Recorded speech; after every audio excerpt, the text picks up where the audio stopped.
Meus queridos e amados irmãos, a paz do Senhor, estamos juntos novamente no Devocional do Lar, feliz por estar aqui com vocês, estamos abençoados, eu e vocês, eu creio que a bênção de Deus está repousando sobre nós, né?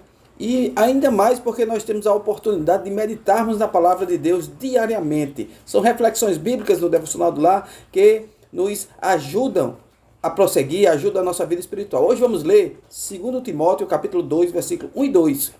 São versículos bem conhecidos, mas traz uma lição bem interessante para nós. Diz assim a palavra do Senhor: Tu, pois, meu filho, fortifica-te na graça que é em Cristo Jesus. E o que de mim, entre muitas testemunhas ouvistes, confia-o a homens fiéis que sejam idôneos para também ensinarem aos outros. O apóstolo Paulo, na sua missão de pregar o evangelho, ser luz para os gentios, né, anunciar o evangelho, também tinha como missão ensinar os discípulos. E um dos seus discípulos era Timóteo.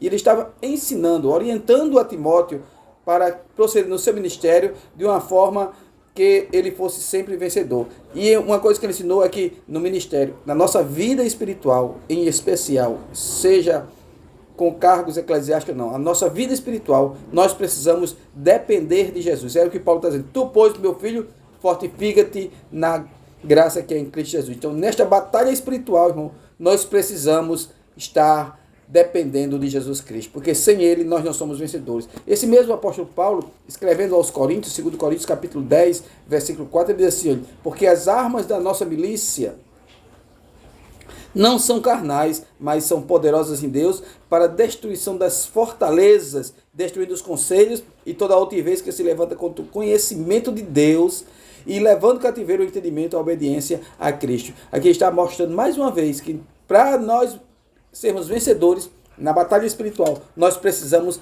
depender de Jesus Cristo. Não usar os nossos recursos, mas sim os recursos divinos. A Bíblia diz lá em Marcos capítulo 9, que um homem foi até Jesus Cristo rogando que ele o ajudasse, porque ele tinha levado o seu filho que era endemoniado para os seus discípulos, os discípulos não puderam resolver. Marcos capítulo 9, versículo 17, 18, diz que ele trouxe o seu filho aos discípulos e os discípulos não puderam fazer nada, não expulsaram aquele demônio. E Jesus expulsou aquele demônio e disse aos discípulos no versículo número 29, esta casta de demônios só se sai com jejum e oração. Ou seja, na batalha espiritual nós só vencemos se dependermos de Jesus, se usarmos as armas espirituais. De outra forma nós seremos envergonhados. Jesus é bom, maravilhoso, sabe mais, resolve todo tipo de problema. Amém.